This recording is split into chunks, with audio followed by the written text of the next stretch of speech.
One of my challenges that I've been spending a lot of time working through is assuming positive intent.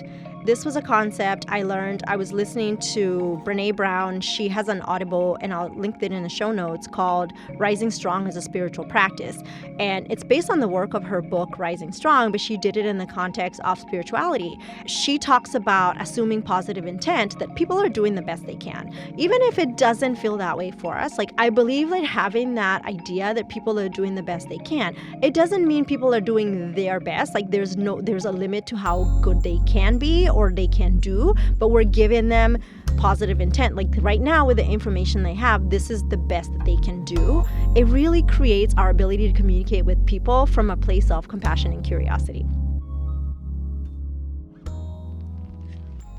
Hi, and welcome to the Stethoscopes to Swaddles podcast, episode number 110. So today's episode is in response to a question that a listener asked, and also a post that was in one of my mom groups. And this is the topic of emotional intelligence. And basically, the way the question was worded is, we talk a lot about how to help our children understand their emotional world, to develop emotional resilience. But what about those of us that were not taught emotional intelligence and we were not given the tools to practice emotional intelligence? Like, what hope is there for us? So I kind of did some work and kind of went through some background of some of the coaching work that I do, that I've done for myself and with my one-on-one coaching clients. And so I created this episode to help answer some of those questions and to give you some tools to begin to work with. In this podcast, what we're going to talk about is what emotional intelligence is. How do you identify it within yourself and in yourself? How do you develop it, and how to leverage that as a parent? First things first, what is emotional intelligence? Hey, Mama, you deserve a life free of overwhelm and burnout. Welcome to the Stethoscopes to Swaddles podcast. I'm your host, life and mindset coach, Shiro Bergbauer. I'm also a wife, mom, and CRNA. This is the podcast for high-achieving mamas in medicine like you and I. Together, we'll learn how to navigate the ups and downs of working motherhood. If you're looking to thrive in your relationships and overcome overwhelm in your motherhood, marriage, and medicine, you're in the right place. Welcome to the Stethoscopes to Swaddles podcast. One of the definitions of emotional intelligence is the ability to perceive, interpret, demonstrate, control, evaluate, and use emotions to communicate with and relate to others effectively and constructively. Some experts actually argue that emotional intelligence, which is also sometimes called EQ, is more important than IQ, which is intellectual intelligence. What are some signs of emotional intelligence? What is it? We're going to dig a little deeper into that. But I kind of wanted to share some other definitions of what emotional intelligence is. Again, simplified, it's literally the ability to understand and manage your own emotions, as well as understanding the emotions of others. So it requires us to be able to recognize and regulate our emotions, right? To communicate effectively, to express empathy towards others, and to build strong relationships. So it's obviously a critical skill in personal and professional life, but I think it's even more important for parents to develop their own EQ so that they can support their children's EQ's development. If we think about the skills that you would need to be able to navigate your own emotions, of course, this is obviously not an exhaustive list, but I wanted to give you some examples of how these components are used in our emotional intelligence. So 1 is self-awareness, 2 is self-regulation, 3 is motivation, 4 is empathy, and 5 is social skills. So let's kind of go a little deeper into what that actually means. So again, you have these set of skills, and this is just like the big ones, right? So number 1 is self-awareness. This is the ability to recognize and understand our own emotions and how they impact how we show up in our lives. And so we have thoughts, and then we have emotions and feelings in our body, and we then demonstrate behavior either by doing things or not doing things. So one of the things that I really emphasize with my coaching clients is awareness. And so when we start our coaching calls, we usually begin with a practice of embodiment. And so we do an arrival practice, we kind of regulate our nervous system and co-regulate. But then when we start our conversation, we always begin with a celebration. And the reason I do that is because it creates a sense of awareness of what we are doing right. And so when I talk to my clients, I'm like, okay, what's going well? I think that is such a good stage for any conversation to first focus on what's working before we go deeper into maybe what's not working, what we're struggling with. Number 2 is self-regulation. And this is the ability to obviously manage your emotions and your behavior and to be able to control impulses, right? Manage your stress and adapt to what's changing in your life. And so self-regulation is critical. It's understanding your nervous system, re-nourishing your nervous system, and supporting yourself. If you have not listened to episode number 106, where I teach you like the basics of polyvagal theory and stress management as a blueprint for, self-regulation, please tune into that episode because it gives you some actionable tools on how to start to learn how to self-regulate, right? How do you manage your emotions? How do you manage your behavior? How do you control your impulses? How do you manage your stress? How do you adapt to the changes that are happening, right? Like we have to be able to nourish that skill set and really be good at it so that we can help our children and also so we can co-regulate with our partners. Number 3 is the ability to set goals and take action to achieve them, even when you're faced with obstacles and setbacks. So it's the ability to how do you handle failure? How do you handle massive success? The reason I actually talk about both failure and success is because a lot of us were taught how to set goals and achieve them. And then we get to the goal and then we're like, what next? Or we reach a level of success that we hadn't imagined possible for ourselves. And then we probably start to self-sabotage. So not only do you need motivation, you also need to have some resilience in order to continue with what you started, in order to understand yourself better and your relationship with your newfound success or your newfound place in life. Number 4 is empathy, and that is the ability to understand and relate to the emotions of other people and respond in a way that is appropriate and supportive to them. And one of the biggest emotions that can help you with this is practicing curiosity and practicing compassion. So when you are able to put yourself in the person's shoes and understand their experience, right? You're able to communicate and relate to them better. Number 5 is social skills, and that is the ability to communicate effectively, build strong relationships, and work well with others. This morning, I was reading a comment on a post about I had written this post about being bossy and growing up, people would always tell me I was bossy.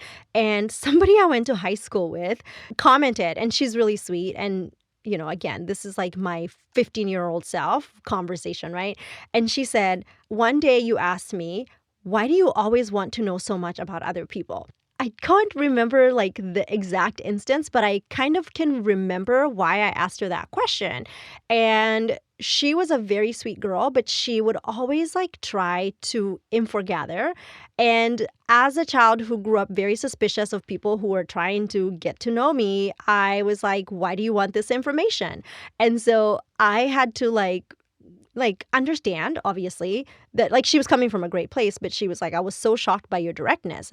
And so as a child, right, I had the ability to communicate effectively, but I lacked the emotional intelligence to have the tact to do it when appropriate. So I could say the thing. I have no fear saying the thing, right? But as I grew in my emotional intelligence and continue to grow, the social skill is learning when to say it and when not to say it. So I was just it was almost like my 15-year-old self was like, of course you did that. My 39-year-old self is like, well, we don't do that anymore. We still communicate, but we are conscious and aware of our ability to practice empathy and to support each other. How do you identify emotional intelligence in yourself? I mean, and again, I want to give you this kind of template, not so that you can go and judge yourself you're oh, I'm not high or I'm not, no. These are just signs that you may have a higher level of emotional intelligence and or If you are lacking some of these, this is your opportunity to learn how you can leverage that and understand yourself better and grow emotionally. So, one, if you have self awareness, you're able to recognize and understand your own emotions. You're able to understand what the thoughts that are, or the biases or the beliefs and assumptions that generate those emotional responses. But you're also able to see how they impact how you behave. So, you're able to recognize when you're experiencing uncomfortable emotions and you take steps to manage them. So you don't just like bury the emotions, you actually experience them, you support yourself through those uncomfortable emotions, and you give yourself awareness of what's happening. Number two is if you are self regulating, right? You're able to manage your emotions and behavior. You control your impulses when it's appropriate, right? You're not always looking for a dopamine hit. You learn how to manage your stress and you adapt to changing circumstances. So you're able to set boundaries and you're able to manage conflict effectively. If you have motivation, you're able to set goals, you're able to take action and achieve them, even when there are setbacks and obstacles, but you're also able to stay focused and motivated when things get hard. And you're able to manage massive success effectively. So you are able to like show up in your massive success, own it, not apologize for it, but also be very kind to yourself. If you have a high capacity for empathy, you're able to understand and relate to other people's emotions, and you're able to respond to them in a way that appropriately supports them. You're also able to read nonverbal cues and you respond to the emotional needs of others. Your social skills would be ability to obviously communicate effectively. You have good and solid, strong relationships, which also show up in reciprocity, right? There's rupture in the relationship, but you repair those relationships and it's synergistic. You're also able to resolve conflicts and you're able to negotiate effectively. And so I was thinking about empathy. Every time I think about the word empathy, I always think of, I think I probably said this before on this podcast like 10 times, but I always think about an interview between Lin-Manuel Miranda and Oprah Winfrey. And Lin-Manuel Miranda is the writer and amazing genius behind the Hamilton musical and a lot of other amazing things. When he was asked by Oprah, he was the child of, I believe, Puerto Rican immigrants, and they worked really hard, and they were like blue collar workers, and so now he is like living in this amount of wealth and success. And Oprah Winfrey was like, "Well, now your children have everything they need, so it's not like you could say, okay, I'm like the biggest thing I could do is provide for my children." And she said, "What is the best gift you're gonna give your children?" And his words stuck with me, and I didn't have a child at the time, and he said empathy. This has always kind of just been a reminder for me as I raise my daughter. If I can teach her and mold it and model the emotion of empathy for her, right? So curiosity and compassion, that will take her so far in life. How do we develop emotional intelligence? One of the ways, if you want to obviously improve your emotional intelligence, is first having an awareness of where are you right now as far as your emotional intelligence. So number one is practicing self-reflection. And that is taking time to obviously reflect on your emotions, consider how like they're interplaying with the way you're showing up. This can be through journaling, you can meditate, or just simply taking time to take note of your emotions throughout the day. So one of my favorite practices as I get more like comfortable with like somatic work and understanding myself is putting my hand on my chest and just like checking in, like, how am I feeling? Sometimes it's like I'm feeling calm. Sometimes it's I'm feeling anxious or I'm feeling angry. Creating that prefrontal cortex awareness, like, oh, this is what I'm experiencing right now, and there's nothing wrong with me. Number two is practicing mindfulness. Now, mindfulness obviously has been made to only mean meditation. And what I want you to think about is mindfulness in the spectrum of becoming aware of how you're feeling and trying to like navigate those emotional experiences. So you can do this through meditation, obviously, but you can also do the breathing exercises. You could do square breaths or simply focusing your attention to the present moment. I have this card of polyvagal exercises. I just usually pull a card and I just ask, like, just read into what emotional state I might be in. And one of my favorite one is that, scanning the environment for signs that you're safe, or scanning the environment for signs that you have little glimmers that bring joy in your day. Last night, we had a huge storm in our city. My daughter and I were about to go to sleep. I said, let's turn off the light and like go check out the storm so we could see it through like dark. And it was such a moment of connection for my daughter and I. I just like sat there, took stock of the present moment, like watching the storm with my daughter, seeing a storm through her eyes. And I was so grateful in that moment to get to experience that with her. So again, finding these glimmers in the day that bring you joy. It's like the conversations I'm having with my husband. I just realize how lucky we are and how blessed that we are to be able to live the life that we do and accepting the present moment. I, for one, have been a like in my past life, obviously, and still work on it, a chaser of dopamine. And so being able to focus on the present moment has really helped me just like be and tell myself that everything I have right now, if I'd never had anything else in my life, it's like the best thing ever. And that's helped me a lot stay grounded and not like be chasing like the next thing. Number 3 is practicing empathy. So this is really making a conscious effort to understand other people's emotions and respond in a way that supports them and validates them. So this can be active listening, asking questions, and seeking to understand the perspective of other people. One of the greatest skills that I continue to work on over the last 2 years is listening. As a person who is a talker, this doesn't come like super easily naturally for me. And in fact, it was funny. Recently, I was talking to a friend and she was like, "You're such a good listener." And I was like almost quick to correct her that I haven't always been that way. But I also took credit for the work that I've done to improve in this area. And so active listening is really a skill, but it really helps you understand other people's worlds and what they're experiencing.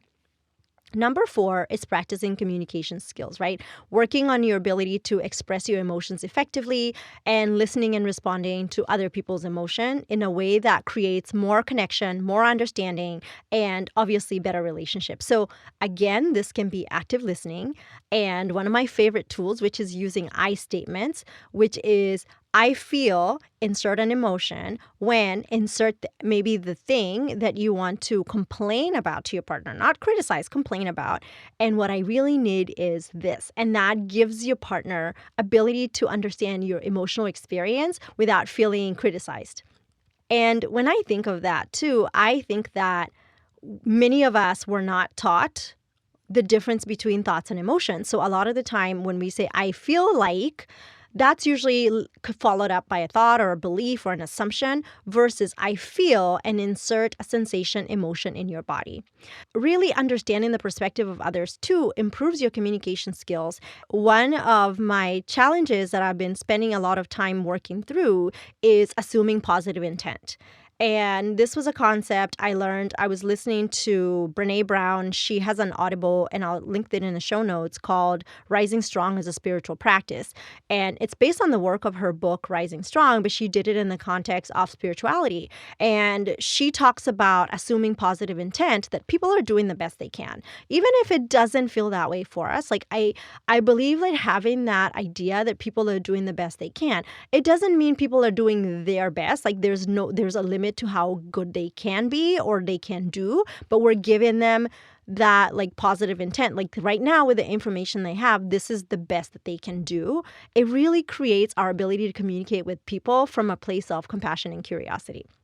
Number 5 is practicing social skills. So working on your ability to create strong relationships and work with other people. So this can be, again, developing good communication skills, active listening, showing up with respect, showing genuine interest in other people.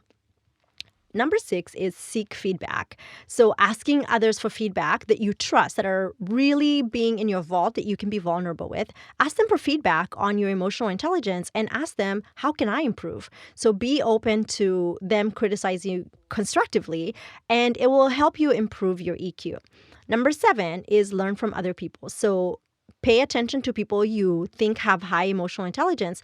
Notice how they move around the world, right? And this can also be learning from people who do have it by reading books or attending workshops or having a mentor or a coach who can help you develop your EQ. So how do you leverage EQ as a parent?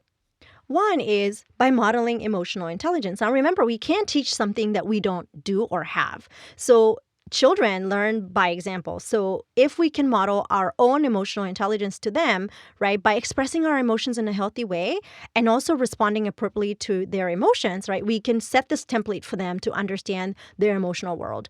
One of the things I think that has been helpful for me is to be able to express uncomfortable emotions to my daughter. So I can say, I'm feeling sad, or even like simple things like, I'm hungry, I'm going to eat. So they understand if I experience emotional hunger, right? It's different from I'm actually hungry for food and I'm going to eat. But I think teaching our children like how the interplay of what am I doing, what am I experiencing right now, and what am I going to do about that emotion? Or saying like, I'm so excited, I'm going to dance, or I'm feeling frustrated, I'm going to like take a breather, right? So it gives our children an understanding and awareness of all the emotions that are available to them. One of the things I have learned as I work with clients is how limited most of our emotional vocabulary is, right? So some of us have a very basic understanding of our emotional experience, and we also have a very interesting relationship with it. So we're maybe not trying to engage with our emotions. We're not trying to connect with our emotions. We are running away from the emotions, right? And then some of us, like the vocabulary we have is like maybe, like the basic mad, sad, or glad. And so mad can be anger, right? But mad can also be frustration. It can be overwhelm, right? Sad can be just basic sadness. It could be agony, right? Or it could be anxiety. And then glad could be excited. It could be surprised. It could be happy. It could be ecstatic. So understanding like the different emotional descriptors for different emotional experiences can be so helpful. And one of my favorite resource for this is Atlas of the Heart by Brene Brown, because she really dives into different emotions. And if you have not read Atlas of the Heart, I really, really recommend that you do. It's a good read. It's just really easy. But she basically has like 12 different types of emotions, and under these she has like other descriptors, but basically number one is places we go when things are uncertain or too much. That could look like stress, overwhelm, anxiety, worry, avoidance, excitement, dread, fear, or vulnerability. Number two is places we go when we compare. Could be comparison, admiration, reverence, envy, jealousy, resentment, schadenfreude, freudenfreude. It could be places we go when things don't go as planned. Boredom, disappointment, expectations, regret, discouragement, resignation, frustration. So you can see even in that, like, you could be either discouraged or you could be resigned or you could be frustrated, right? Number four is places we go when it's beyond us. Awe, wonder, confusion, curiosity, interest, surprise. Number five, places we go when things aren't what they seem, like amusement, bittersweetness, nostalgia, cognitive dissonance, paradox, irony, sarcasm. Five is places we go when we're hurting. It could be anguish, hopelessness, despair, sadness, grief, right? Seven, places we go with others, compassion, pity, empathy, sympathy, boundaries, comparative suffering. Eight, places we go when we fall short, shame, self-compassion, perfectionism, guilt, humiliation, embarrassment. Nine, places we go when we search for connection, belonging, fitting in, connection, disconnection, insecurity, invisibility, loneliness. 10, places we go when the heart is open, love, lovelessness, heartbreak, trust, self-trust, betrayal, defensiveness, flooding, hurt. 11, places we go when life is good, joy, happiness, calm, contentment, gratitude, foreboding joy, relief, tranquility. 12, places we go when we feel wronged, anger, contempt, disgust, dehumanization, hate, self-righteousness. 13 is places we go to self-assess, pride, hubris, humility, etc. So these 13 umbrella emotional experiences can be a great way for you to start understanding your emotional world, right? And then that will help you obviously cultivate relationships that support your emotional experience. I know that was a long list, but I was like, we have to talk about that. And then number two, how we can leverage emotional intelligence as parents is teaching our children emotional literacy, right? Helping them develop that literacy by labeling and talking about emotions and encouraging them to express their own emotions. So in our house, all emotions matter. And so even if you're angry, we'll talk about that you're angry. Now, we obviously set reasonable boundaries around what you can do when you're angry. Hitting other people when you're angry is not one of those, right? So we can help our children learn how to express their own emotions by welcoming the emotions and helping them understand why their body is reacting the way it is and why they're experiencing the emotion based on maybe what's happening around them, their level of obviously resilience, and their emotional experience at the time. Number 3 is fostering emotional regulation, right? So in episode 105, we talked about transforming toddler tantrums into teachable moments. And that is one episode that I think that will help you if you are in the throes of toddler parenting, how to help your child understand their emotional regulation, right? And how we do this is by modeling good emotional regulation ourselves and providing them with tools and strategies to help them also manage their emotions. Number 4 is building strong relationships, right? Good emotional intelligence is essential for us to build strong relationships. So if we can notice how we are paying attention to building a strong emotional connection with our child based on empathy, understanding, and effective communication, we model that for them. Number 5, which is the last one, is supporting our child's emotional social development, right? So helping them navigate the world of developing their own social skills by modeling good social behavior, supporting their social interactions, and helping them to learn how to communicate effectively with others. Now, I say this with a caveat because I think in our current culture, the drive is towards like children being super social and being super extroverted. And I think having an awareness of your own, are you extroverted or introverted, and having an awareness of your own is important, but also can be a bias point because you may try to help your child go the opposite direction or be more like you. And so for us in my relationship, I've talked about my husband being an introvert and me being more extroverted.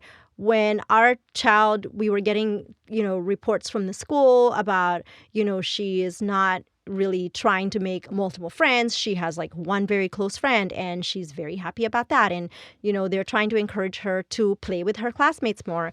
And we had a conversation in our family where we were like, listen, if she's showing introversion tendencies, we support her. And so one of the things we were very clear on was paying attention to when we felt like there was bias against her introversion as far as navigating the social, environment, but also giving her the capacity to develop the relationships appropriately. So one of the things we learned after we paid more attention to her was that, like, when we go to parties, my daughter will kind of read the room for about 30 minutes. And so she will try to identify whether she wants to get in there and play, and we support that. And so I felt like in the beginning, I would be more like, oh, just go play with your friends. But when I had more understanding of her own emotional experience, I was like, okay, tell me a little more about like when we go to the party, you don't want to jump in and play, or you don't want to like play with crowds of people. And she was like, it's just not my thing. And so supporting that has allowed us to, like, when we show up in those social situations, to help her feel safe, to help her be aware that however she is perfect for us, right? We won't try to change her and put her in a certain box and be a certain person that she isn't. So we support her emotional development. And this works for our family. I'm not saying that, you should go all out and, support if your child wants to be another direction. I just think that allowing your child to be who they are is the best way to support them.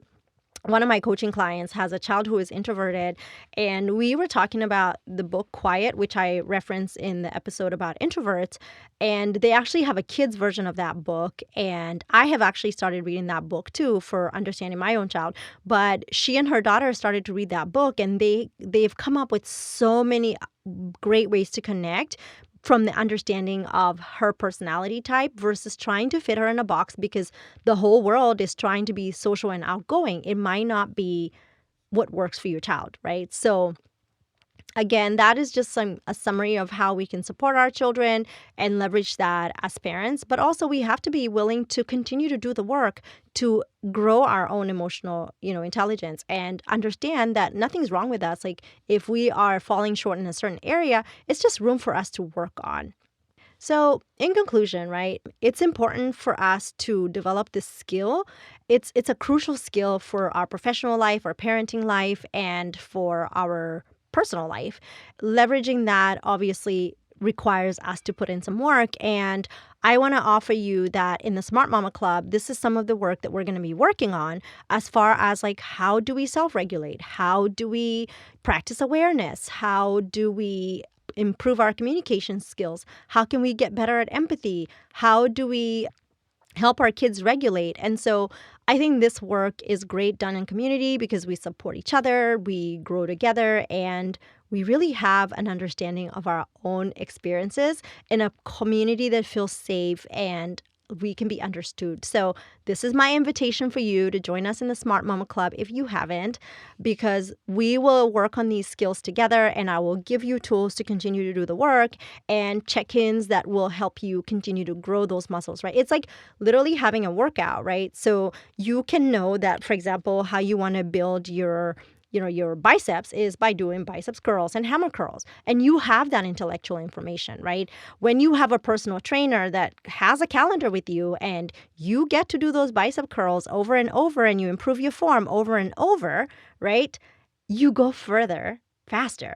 Rather than just having the intellectual information, you actually get to put in the reps. So this is the work we're doing in the Smart Mama Club is we're coming in, putting in the reps, me as your coach, as your personal brain trainer, helping you continue to do those reps, keeping you motivated, keeping you aware and teaching you self-compassion and having empathy and, working on your social skills and working on your beliefs and your assumptions and thoughts about yourself.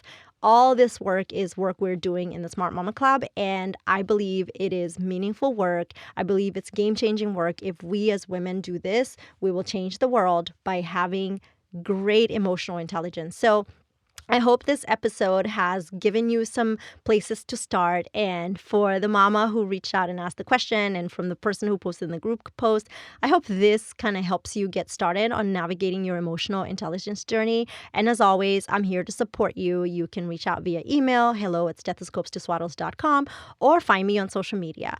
One last request. Please, please, please, when you have a chance, ideally right after you listen to this episode, please leave us a review on Apple and give us a rating, because that's how the podcast gets to be listened to in other parts of the world and to reach more mamas in the world. So I truly, truly would appreciate if you would do me that one favor. Thank you for your support, and I'll talk to you next week. Bye now. I'm Shira Bergbauer, and you've been listening to the Stethoscopes to Swaddles podcast. New episodes are out every Monday. These episodes are created by me, Shira Bergbauer, and produced by Cassidy Mitchell. If you enjoyed this show or found it helpful, please rate it and review us on Apple Podcasts. If the concepts I share on this podcast resonate with you, or you're ready to change your relationships and mindset, I can help you. If you'd like in-depth, personalized support, I'd love to invite you to apply for my Life and Mindset coaching program. Just imagine you and I every week working together as I teach you the tools to up-level your life. To book your free 1-hour consultation call, go to www.stethoscopestoswaddles.com/consultation. You're doing a great job, Mama. Have a great week. Bye now.